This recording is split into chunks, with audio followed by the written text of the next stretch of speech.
Olá a todos, sejam muito bem-vindos. Estamos iniciando mais uma videoaula e nesta videoaula nós iremos dar continuidade à videoaula passada. Na nossa aula anterior, nós falamos um pouco sobre a carga elétrica, sobre algumas características dela e sobre os processos de eletrização, atrito, contato e indução. Na aula de hoje nós vamos ficar um pouco mais voltado ao que nós chamamos de quantidade de carga elétrica. Iremos ver um experimento de um físico chamado Millikan, que nos deu o valor exato da carga elementar por meio de uma série de experimentos que ele realizou, certo? Então, a princípio, nós não podemos definir o que é uma carga elétrica. Sabemos, de fato, que é uma propriedade da matéria. Então, iremos ver um pouquinho sobre isso. Vamos lá? Bem, gente, dando continuidade à aula anterior, nós falávamos sobre os processos de eletrização. Aí eu escolhi um deles, o último que nós comentamos, para que você possa linkar a aula anterior, o processo de eletrização por indução, que consiste basicamente em aproximar um corpo indutor, não é isso? Que irá induzir outro, e desta forma nós podemos criar uma situação para deixá-lo eletrizado. Então nós vimos que para que eu possa eletrizar um corpo por indução, eu vou ter que pegar um fio terra e conectar a este corpo, ou simplesmente colocar o dedo, que funcionará como um fio terra. Quando eu retirar e afastar o corpo indutor, o meu corpo induzido ele ficará eletrizado com cargas contrárias às do indutor. Veja que inicialmente nós temos um corpo eletrizado positivamente e ao final do processo nós temos um corpo eletrizado negativamente. Então, na aula anterior nós falamos sobre os 3 processos de eletrização e nesta aula nós iremos falar um pouco sobre a quantidade de carga presente em determinada matéria, tá bom? Primeiramente vamos analisar a nossa definição de corpo neutro. O que é um corpo neutro? Um corpo em seu estado normal, não eletrizado, possui números de prótons, deixe-me ir acompanhando aqui, possui números de prótons igual ao número de elétrons. Se este corpo perder elétrons, estará com excesso de prótons, isto é, apresentar-se-á eletrizado positivamente. E se ele receber elétrons, possuirá um excesso destas partículas e estará eletrizado negativamente. É importante você frisar, é importante você atentar-se para uma coisa. O texto que nós acabamos de ler, nós falamos que só podemos receber elétrons, só podemos doar elétrons, nunca prótons. Deixa-me tirar um pouco isso aqui. Nunca prótons. Por quê? Porque o próton, como nós dizíamos na aula passada, ele não se desloca. Há uma única maneira que haverá um deslocamento com o próton, é na fissão nuclear, e nós não estamos tratando disso agora, tá bom? Então, para eletrizarmos um corpo, temos 3 processos: atrito, contato e indução. E aí está a nossa definição de corpo neutro, é aquele que o número de cargas positivas são iguais ao número de cargas negativas, tá bom? Então vamos dar continuidade.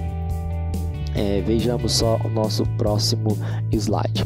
Aí nós temos basicamente uma imagem de uma jovem que, por contato, põe a sua mão em cima da cuba metálica do gerador de Van de Graaff, e essas cargas são direcionadas para todo o seu corpo, mas para os locais onde temos uma região pontiaguda, ou seja, os cabelos.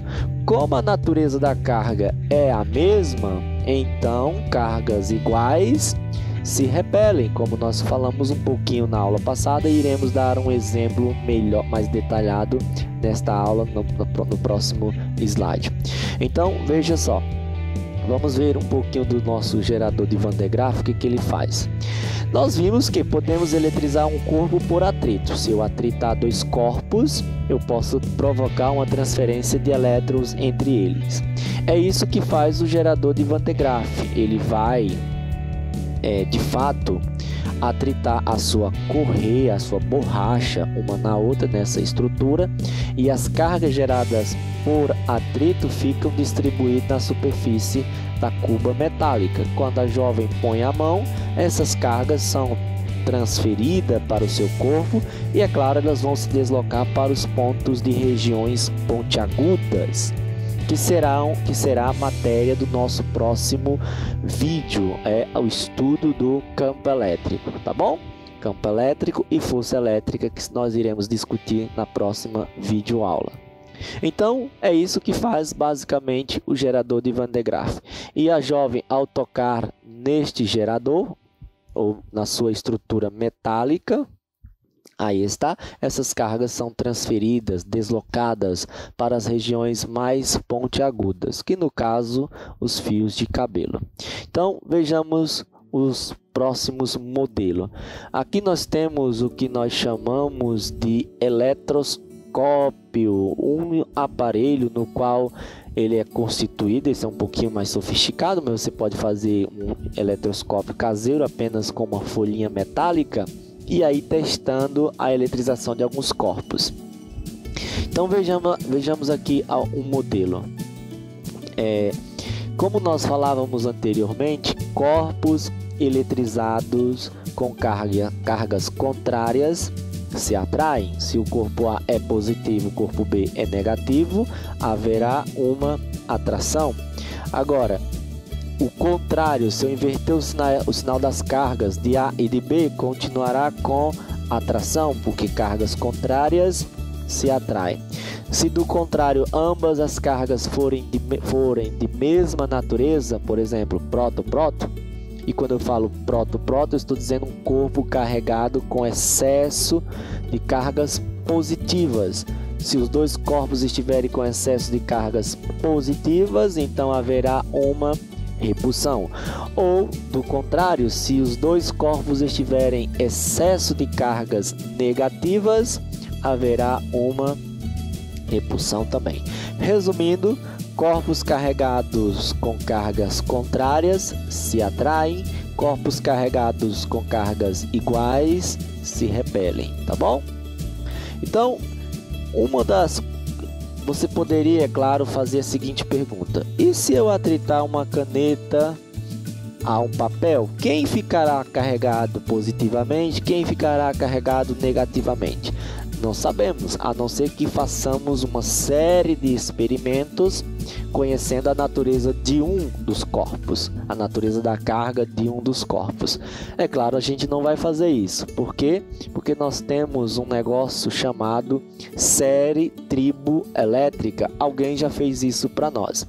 E a série triboelétrica, vamos analisar um pouquinho aqui nossa questão, ela é bem intuitiva, é bem simples de você analisar. É basicamente o seguinte: corpos que ficam mais acima na série, eles ficam com excesso de cargas positivas. Corpos que ficam mais abaixo da série, ele fica com excesso de cargas negativas. Ou seja, se eu atritar pele, vamos mudar a pele de coelho, gente, não vamos mexer com os coelhinhos. Por que fazer isso? Se eu atritar vidro a uma peça de lã, o vidro que está mais acima da série triboelétrica, ele fica com carga positiva. A lã que está mais abaixo da série triboelétrica, ela fica com carga negativa. Deu para entender? Vamos analisar o exemplo. Vejamos só. Através dessa série é possível determinar a carga elétrica adquirida por cada material quando são atritados entre si. o isopor, onde está você? Aqui está. O isopor, ao ser atritado com a lã, onde está a lã? Aqui está. Então perceba que o isopor está na parte de baixo, a lã está na parte mais acima da série triboelétrica. Então, conforme diz o texto, o isopor, ao ser atritado com a lã, fica carregado negativamente. De fato, o isopor está na parte mais abaixo, ele fica carregado negativamente. A pergunta para nós é o seguinte: o vidro, vamos mudar a cor aqui só para a gente analisar. O vidro, ao ser atritado com a seda, onde está a seda? Aqui está. O vidro, ao ser atritado com a seda, ficará carregado. Bom, o vidro está mais acima, então indiscutivelmente ele ficará carregado positivamente. Agora tenhamos cuidado, ele ficará carregado positivamente. Em hipótese alguma ele vai ganhar próton ou vai perder próton. Não, próton não se desloca. É só você procurar a situação onde fala que o vidro ficará carregado positivamente. Olha o que diz o item A. O vidro ficará carregado positivamente, pois ganhou próton. Impossível, não pode ganhar próton. Letra B. O vidro ficará carregado positivamente porque perdeu elétron. De fato, ele só pode ficar positivo se ele perder cargas negativas. Então, ficará com excesso de cargas positivas. Já está aqui nossa resposta. Perceba que no item C diz negativo e negativo. Não pode porque o vidro está mais acima da série triboelétrica. Quem está mais acima fica positivo. Letra E, com carga elétrica nula, não pode, pois um processo de eletrização por atrito, os corpos se eletrizam com cargas e sinais contrários. Se eu atritei, eu eletrizei, então se eu eletrizei, ele não pode ficar nulo. Portanto, nossa resposta correta é a alternativa B de bola, tá bom? Tudo bem? Então vamos ao nosso próximo slide. E aí está basicamente o cerne da natureza deste conteúdo. A carga elementar calculada em medida por Robert Millikan. Então vejamos o seguinte. Deixe-me ampliar um pouquinho esta imagem para ficar melhor a visualização. Vamos lá. De acordo com o modelo de Rutherford, Bohr, elétrons e prótons são as menores partículas constituintes do átomo, de acordo com o modelo de Rutherford, tá bom, gente? Hoje, nosso modelo atômico vigente, nós já temos partículas menores do que o próton e o elétron, como os leptons e os quarks. E suas cargas elétricas são as menores existentes na natureza. Ainda segundo este modelo, o valor da carga elétrica de um próton é igual a de um elétron. Essa carga é chamada de carga elementar, cujo símbolo é o E.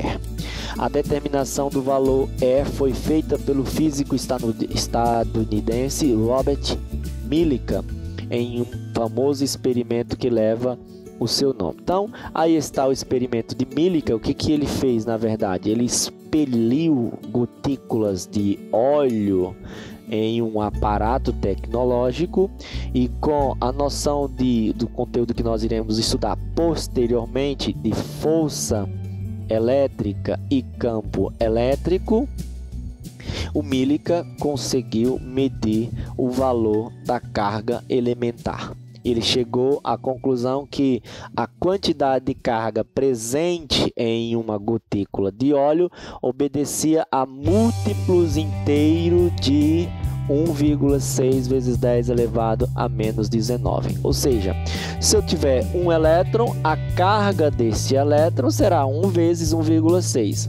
Se eu tiver 2 elétrons, a carga dessa estrutura será 2 vezes o valor 1,6 vezes 10 a menos 19. E se eu tiver N elétrons, N partículas, então a nossa carga, a quantidade de carga desta estrutura seria o número dos portadores de carga vezes o valor da carga elementar. ok? Vamos fazer um exemplozinho com esta equação para nós sintetizarmos melhor. Aí está. Então vejamos o seguinte: os corpos ficam eletrizados quando perdem ou ganham elétrons. Imagine um corpo que tivesse 1 mol de átomos e que cada átomo perdesse 1 elétron. Esse corpo ficaria eletrizado com a carga em coulomb igual a. Então primeiro vamos pensar o seguinte: eu tenho 1 mol de átomo. Vejamos só.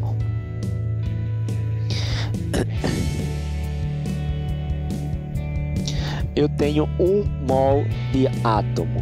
O nosso dado aqui vai dizer o seguinte: considere 1 mol de átomo igual a 6 vezes 10 elevado a menos 6.